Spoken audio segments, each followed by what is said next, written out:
Halo Sumatera Utara, selamat sore pemirsa. Sumatera Utara hari ini hadir untuk memperbaharui informasi Anda seputar Sumatera Utara. Kami kembali hadir menjumpai saudara pada edisi Senin, tanggal 24 Februari tahun 2025.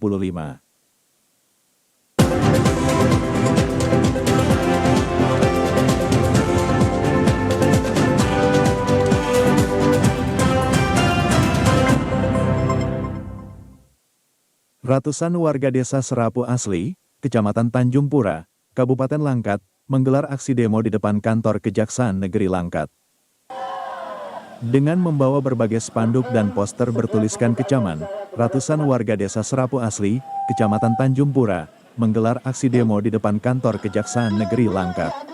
Masa pendemo menuntut untuk menindaklanjuti dan memeriksa pemerintahan desa Serapu Asli, yang diduga terindikasi penyalahgunaan anggaran dana desa tahun 2024. Dalam orasinya, warga meminta pihak Kejaksaan Negeri untuk mengusut tuntas permasalahan di desa mereka, yaitu terkait belum disalurkannya bantuan langsung tunai atau BLT desa terhadap 20 orang penerima manfaat, terhitung dari bulan Juli hingga Desember tahun anggaran 2024.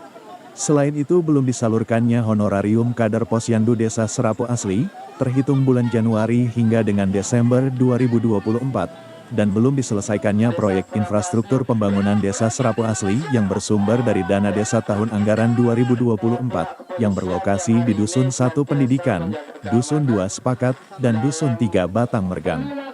Usai menyampaikan orasinya, warga pendemo akhirnya ditemui oleh Kejari Langkat dan berjanji akan mengusut dugaan penyalahgunaan dana desa tahun anggaran 2024 di Desa Serapu Asli.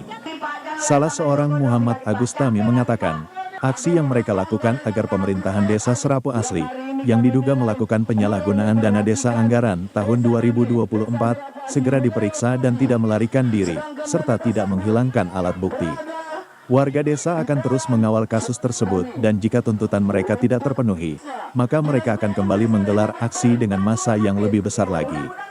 Agar pihak Kejaksaan Negeri Langkat untuk segera mengusut tuntas, mempercepat proses pemeriksaan terhadap seluruh perangkat desa Serapu Asli yang diduga menyelewengkan dana desa tahun anggaran 2024. Tim of Satres Narkoba Polres Binjai berhasil meringkus 2 orang pelaku masing-masing berinisial M dan H. Berikut barang bukti sebanyak 655 butir pil ekstasi di wilayah hukumnya. Kini kedua pelaku sedang diperiksa secara intensif di Mapolres Binjai. Kasatres Narkoba Polres Binjai, AKP Syamsul Bahri menjelaskan, penangkapan terhadap pelaku bermula dari adanya laporan warga yang resah dengan maraknya peredaran narkoba, terutama jenis pil ekstasi di wilayahnya. Berangkat dari laporan tersebut, petugas di bawah pimpinan Kanit Ibtu Edi Supratman, langsung melakukan penyelidikan selama 2 hari berturut-turut. Di hari ketiga, petugas berhasil menemukan seorang pelaku berinisial M, yang sedang berdiri di persimpangan Jalan Samanhudi, Kelurahan Bakti Karya, Kecamatan Binjai Selatan, Kota Binjai. Saat itu pelaku terlihat sedang memegang kotak bola lampu merek Platinum. Begitu didekati petugas, pelaku pun langsung berusaha menghindar. Namun berkat gerak cepat petugas, pelaku akhirnya berhasil ditangkap.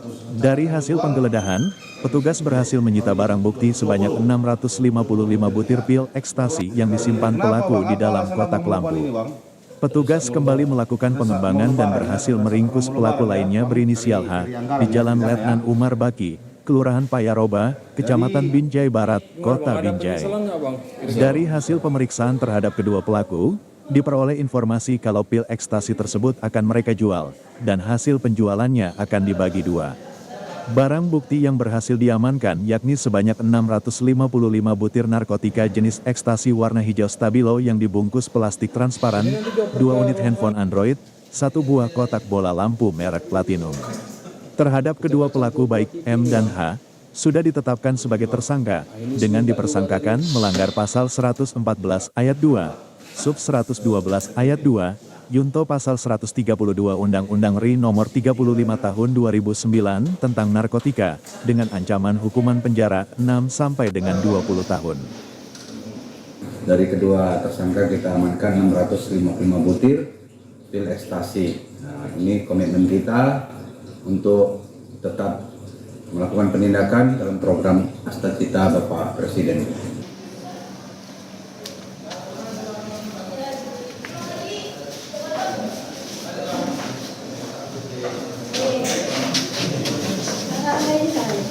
Sejumlah pelajar di Kabupaten Asahan harus menggunakan sampan kayu kecil dan bertaruh nyawa untuk berangkat ke sekolah. Setelah videonya viral, para pelajar tersebut menerima bantuan jaket pelampung untuk keselamatan. Inilah video detik-detik satu sampan kayu mengalami mati mesin di Sungai Asahan, Desa Seipaham, Kecamatan Seikepayang, Kabupaten Asahan. Akibatnya, sampan yang ditumpangi sejumlah pelajar yang akan berangkat ke sekolah hanyut terbawa arus sungai yang deras. Beruntungnya saat itu, ada sampan pelajar lain yang melintas dan menarik sampan yang mogok. Aksi heroik para pelajar tersebut sempat viral dan banjir pujian dari warganet.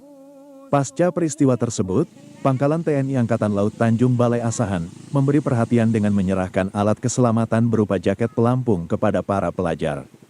Komandan Pos TNI Angkatan Laut Bagan Asahan, Letnan 1 Laut Rohim mengatakan, para pelajar ini setiap hari harus berjuang untuk menuntut ilmu.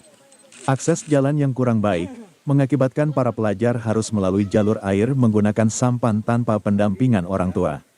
Kisah para pelajar ini diharapkan dapat menjadi contoh bagi anak-anak lain, agar tetap semangat menuntut ilmu dalam kondisi apapun. Kami melihat anak-anak kita bisa jadi contoh tolak ukur buat anak-anak yang lainnya, anak-anak khususnya tunas-tunas bangsa ke depan, bahwasanya nggak ada pantangan, nggak ada rintangan apapun. Kalau memang kekeh bahwasanya pengen menimba ilmu beneran, nggak ada alasan apapun itu. Buktinya dari anak-anak kita yang berdiri di belakang kita ini adalah orang-orang yang tangguh, anak-anak yang tangguh, nggak mengenal lelah, nggak mengenal medan. Nah, badai pun bahasanya diterjang, ombak, arus yang kencang diterjang sama anak-anak kita. Mudah-mudahan anak-anak kita ini ke depan menjadi benar-benar anak-anak yang memang bisa membanggakan bagi orang tua, bangsa, dan negara. Meski menjadi tuan rumah PON ke-21 Aceh Sumut 2024, serta perolehan Sumut di PON ke-21 menempati posisi 4 besar, namun setelah perhelatan berlalu 5 bulan, bonus peraih medali atlet Sumut hingga kini belum juga cair. Berhasil meraih posisi 4 pada PON ke-21, pemerintah Provinsi Sumatera Utara belum menyerahkan bonus bagi para peraih medali. Bonus telah disiapkan, namun pencairan terhalang dengan alasan adanya pergantian gubernur. Provinsi Sumatera Utara pada tahun 2024 lalu menjadi tuan rumah PON ke-21 bersama Provinsi Aceh. Dari total perolehan medali, Sumatera Utara berhasil meraih posisi keempat. Sebelumnya para atlet telah dijanjikan akan mendapatkan bonus bagi yang berhasil memperoleh medali. Namun 5 bulan setelah PON usai, para atlet belum juga menerima bonus. Penjabat Gubernur Sumatera Utara, Agus Fatoni memastikan dana bonus telah dihitung dan sudah tersedia. Penyerahan bonus akan dilaksanakan setelah pelantikan gubernur terpilih. Dan sebagaimana janji pemerintah bahwa penerima medali akan diberikan bonus. Bonusnya sudah kita siapkan, sudah kita hitung, rencananya kita akan berikan di akhir Februari, namun karena ada pergantian kepala daerah, pergantian gubernur, ini nanti insya Allah akan diberikan oleh gubernur setelah saya. Baik, kami akan panggil dulu. 3, 2, 1. Pemirsa, kami akan segera kembali dengan sejumlah informasi lainnya, tetaplah bersama kami di Sumatera Utara hari ini.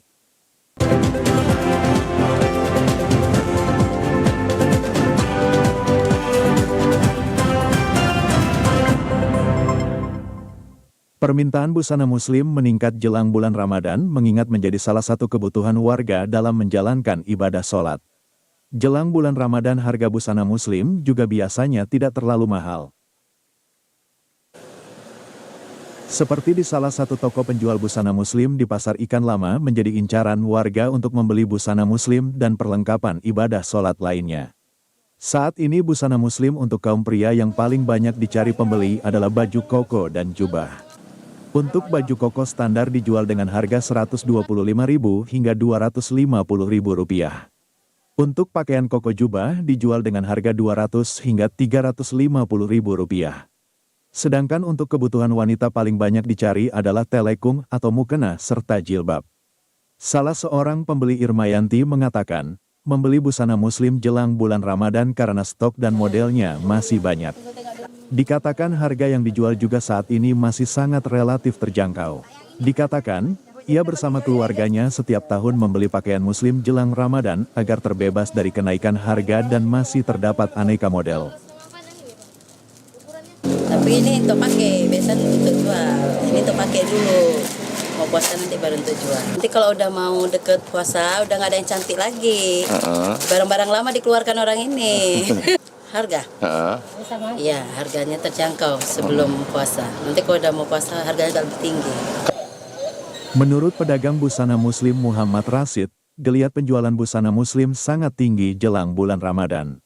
Ia juga sudah menyediakan stok dengan aneka bahan dan model untuk memenuhi kebutuhan masyarakat. Kurma, baju-baju koko, sarung, perlengkapan muslim lah gitu Bang.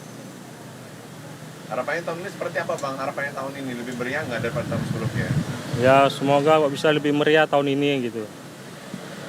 Pedagang aneka kebutuhan sholat di Pasar Ikan Lama Medan berharap agar tahun ini penjualannya jauh meningkat dari tahun sebelumnya.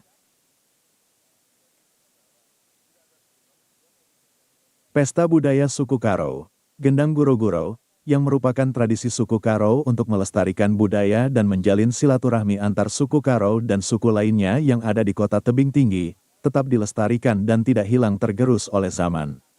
Pesta budaya Karo Gendang Guro-Guro Aron merupakan bentuk silaturahmi sesama kerabat dan keluarga antar suku Karo, yang bertujuan untuk menjalin hubungan yang harmonis, kompak dan dapat saling menghargai sesama suku lainnya, juga untuk menghargai para leluhur dengan berucap syukur kepada Sang Pencipta yang telah memberikan kemakmuran dan rezeki yang diperoleh dalam setahun, yang semuanya itu karena kuasanya. Hal tersebut disampaikan pemangku adat Karo Tebing Tinggi Sentosa Sitepu mengatakan, biarpun zaman serba canggih dan modern, namun budaya harus tetap dilestarikan untuk kelangsungan suku, budaya, dan ras, yang harus tetap saling menghormati dan menghargai. Guro-Guro Aron, Kota Madya Tebing Tinggi tahun 2025 ada salah satu kegiatan rutin masyarakat Karo yang ada di Kota Tebing Tinggi. Menjalin silaturahmi antara sesama orang Karo, begitu dengan suku yang lain. Sementara itu, anggota DPRD Kota Tebing Tinggi, Ogamota Hulu sangat mengapresiasi kegiatan Guro-Guro Aron tersebut dan berharap hal ini terus dijaga dan dilestarikan, khususnya pemerintah kota, dapat berkontribusi dalam melestarikan budaya yang ada di Kota Tebing Tinggi. Kegiatan ini kegiatan positif dan kami merasa bahwa suku Karo di Kota Tebing Tinggi cukup aktif dalam melaksanakan kegiatan. Kita berharap pemerintah kota tetap mendukung kegiatan-kegiatan seperti ini, kegiatan budaya. Pemirsa, kami akan segera kembali dengan sejumlah informasi lainnya. Tetaplah bersama kami di Sumatera Utara hari ini.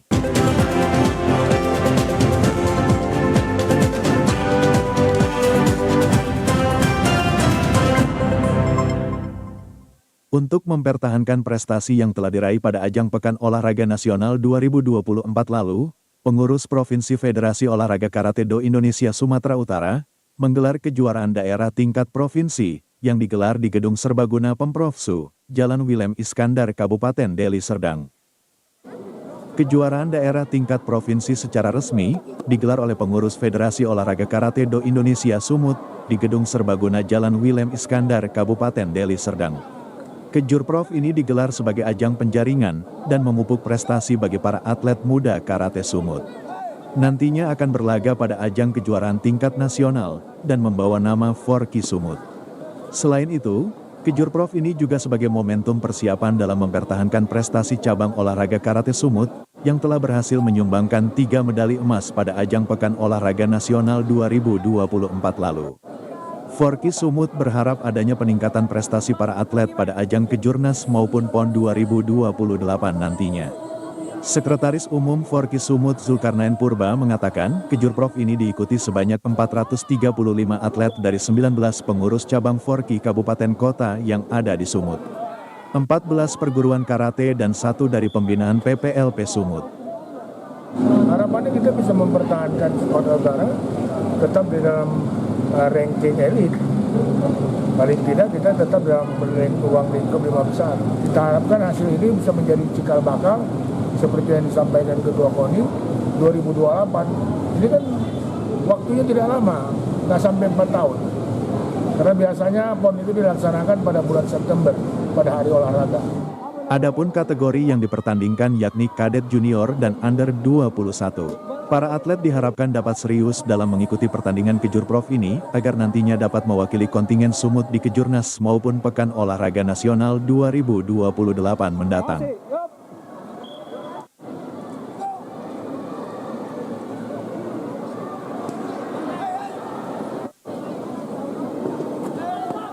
Semarak Pesta Buah di Kecamatan Tambangan, Kabupaten Mandailing Natal, menjadi sarana promosi jajanan buah dan UMKM khas Mandailing. Kegiatan ini juga salah satu upaya pemerintah daerah dalam ketahanan pangan nasional dari program Asta Cita Presiden Prabowo Subianto. Sejumlah stand memiliki khas buah dan usaha mikro kecil dan menengah dipajang di Semarak Pesta Buah yang digelar di Kafe Niko Niko Desa Muara Mais, Kecamatan Tambangan, Kabupaten Mandailing Natal. Salah satunya buah unggulan desa di Kecamatan Tambangan ini adalah buah durian dan manggis. Di Kecamatan Tambangan dikenal dengan penghasil buah durian si Tambangan, durian tor barangan, si sere, si jantung, dan durian musangking. Selain buah durian dan buah manggis yang dikenal dengan rasa manis yang memikat ke lidah para penikmatnya. Buah manggis dari Kecamatan Tambangan ini juga sudah menembus pasar hingga ke luar negeri seperti Malaysia, Singapura, Thailand, dan negara lainnya. Semarak Pesta Buah kedua kali digelar Kecamatan Tambangan menjadi promosi buah dan UMKM desa. Bupati Mandailing Natal Muhammad Jakfar Sukairi Nasution yang membuka dan mencicipi cita rasa buah dan makanan yang berbahan dasar buah ini, serta menikmati sajian di setiap stand, baik dari binaan desa maupun instansi BUMN, melalui Semarak Pesta Buah ini juga salah satu upaya pemerintah dalam meningkatkan ketahanan pangan nasional dari program Asta Cita Presiden Republik Indonesia Prabowo Subianto. Nah, turunan daripada program Bapak Presiden Asta Cita ini, nah inilah dia. Kita memulai dengan pameran UMKM, kemudian produk unggulan, kemudian bazar, produk-produk makanan, terutama buah.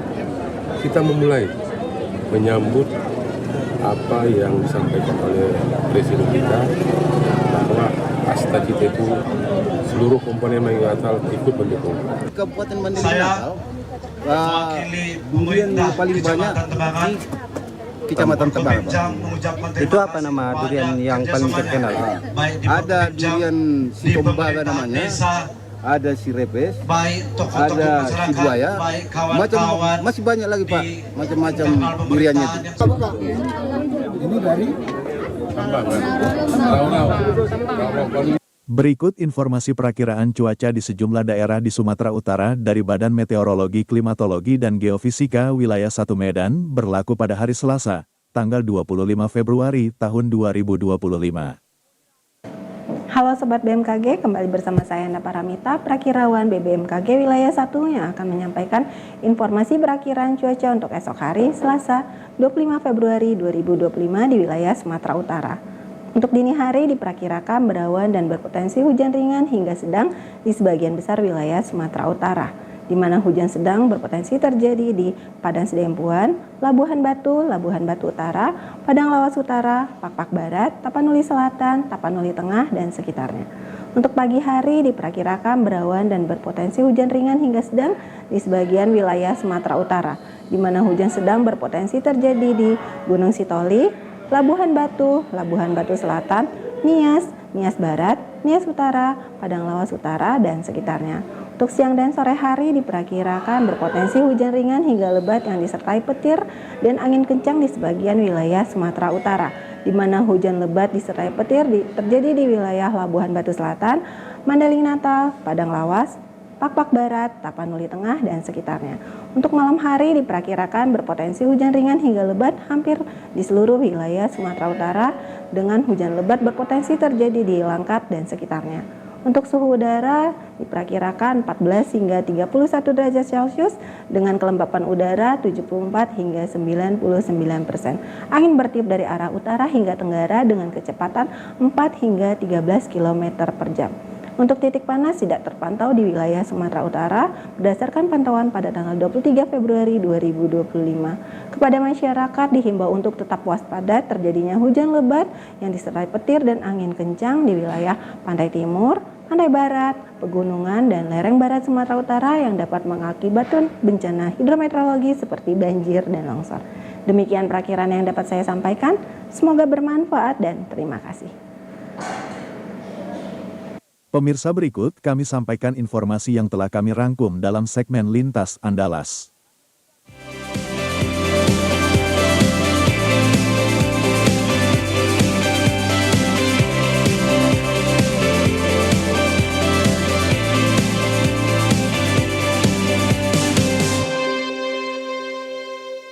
Program CKG terus berlanjut di Kabupaten Empat Lawang. Masyarakat pun dihimbau memanfaatkan layanan berobat gratis yang diperuntukkan bagi yang berulang tahun.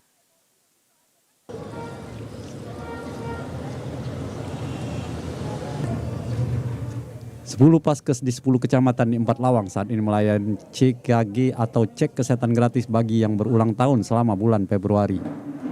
Kabar baik ini merupakan hadiah program Presiden Prabowo Subianto, yaitu cek kesehatan gratis.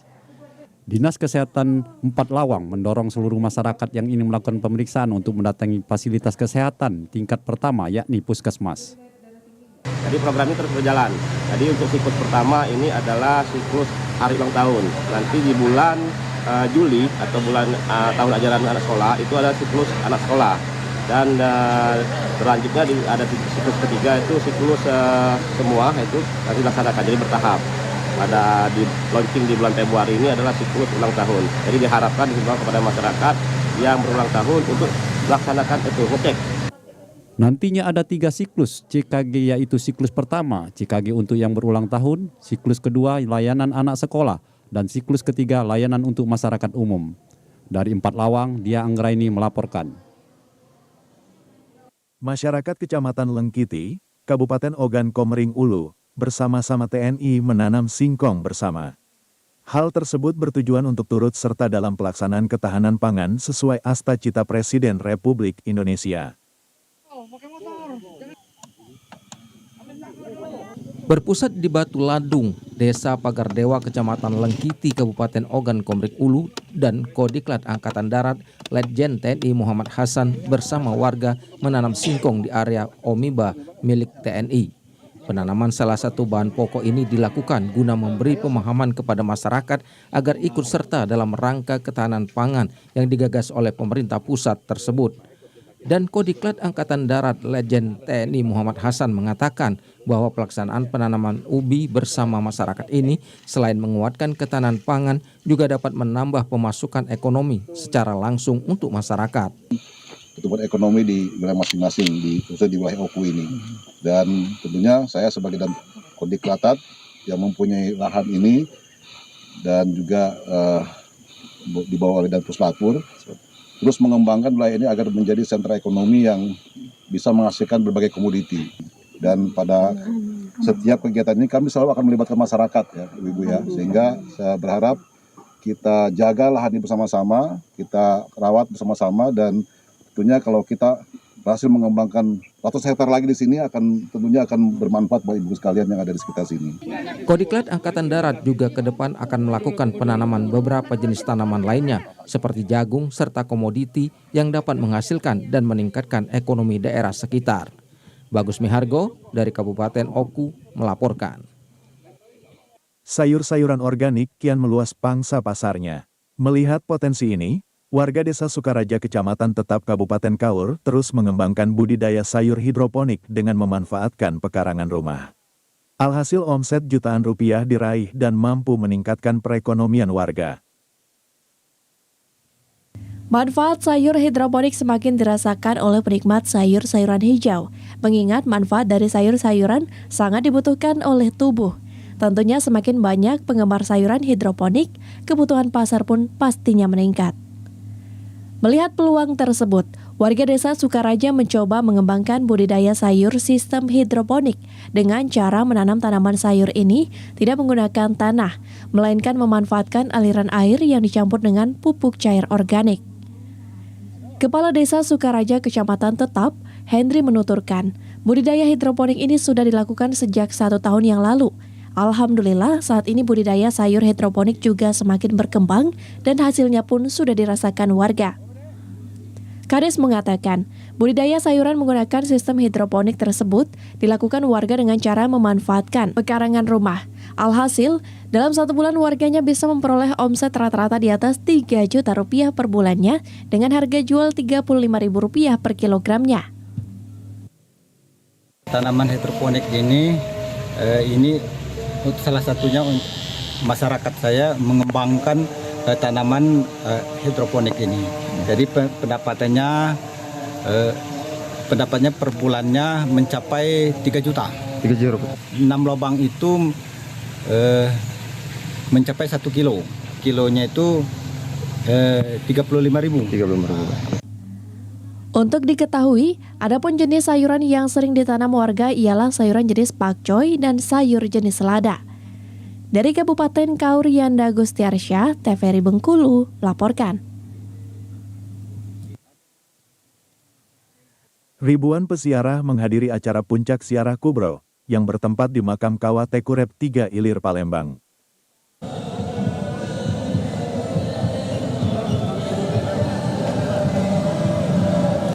Ziarah Kubro merupakan tradisi ziarah akbar yang rutin diadakan setiap tahun di Kota Palembang. Tahun ini digelar pada tanggal 21 hingga 23 Februari 2025. Pada acara puncak hari ketiga Ziarah Kubro Minggu siang yang digelar di pemakaman Kawah Tekurep, Habib Umar Abdul Aziz Sahab mengungkapkan Ziarah Kubro ini merupakan momen penting bagi umat muslim untuk mengenang dan mendoakan para ulama dan habaib yang berjasa dalam menyebarkan agama Islam di Sumatera Selatan. Tekad yang kuat membuat apa yang kita inginkan tercapai. Semoga mereka yang hadir, mereka yang andil untuk berjalannya acara ini dengan sukses. Allah akan sukseskan semua urusan-urusan yang ada di hadapan kita. Allah akan sukseskan semua urusan-urusan yang ada karena kita. Ketua MPR RI Ahmad Muzani hadir dalam ziarah kubro ini, mengajak semua umat muslim untuk terus belajar dan patuh pada guru dan ulama yang telah mengajarkan akhlak dan ketakwaan yang telah dicontohkan oleh Rasulullah SAW. Hadirnya peserta ziarah dari berbagai daerah di Nusantara serta mancanegara juga menjadikan ziarah kubro menjadi salah satu momen wisata religi andalan di Kota Palembang. Ini adalah sebuah tradisi upaya yang dilestarikan menjelang bulan Ramadan, di mana para umat, rakyat, masyarakat Kota Palembang dan sekitarnya berkumpul untuk berziarah kepada gurunya, kepada orang tuanya, kepada orang-orang yang pernah membimbing mereka tentang jalan kebaikan. Karena itu, ini adalah sebuah tradisi yang baik yang dilestarikan untuk mengingat kebaikan dari gurunya, untuk mengingat kebaikan yang diajarkannya, karena kita mau memasuki bulan Ramadan, bulan di mana kita diminta dalam keyakinan agama Islam untuk terus berbuat baik. Lebih dari puluhan ribu peziarah menghadiri ziarah kubro tahun ini, yang merupakan momen berziarah jelang bulan Ramadan. Frans Reza, TVRI Sumatera Selatan, melaporkan.